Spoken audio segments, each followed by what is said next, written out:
Are you looking to buy a multifamily asset in the next 3 years? Number one, only buy a property that is not vacant as your first investment.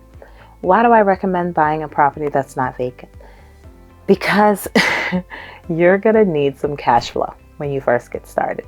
You're going to need an opportunity that has some sort of income so you're not starting out trying to make something work.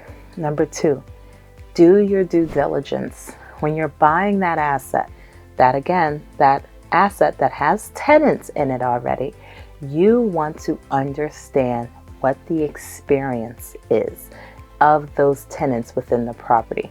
Yes, you're going to get the rent roll. You're going to get all the documentation from ownership that discloses what you need to know about that asset. However, take some time in Google. Look at Open Igloo and see what tenants are talking about, what are the complaints, whether it is that there are violations in the properties and things like that.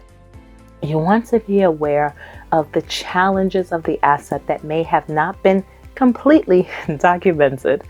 Number three, assess how much income you are willing to lose.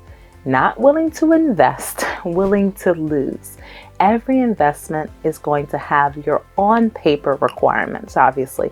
That'll be what you're going to need to acquire the asset.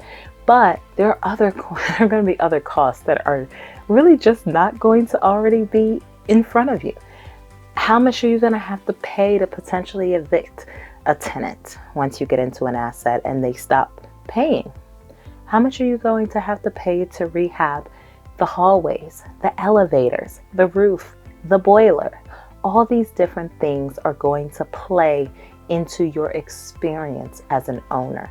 If you're not comfortable making those risks, take a step back and reconsider investing in real estate.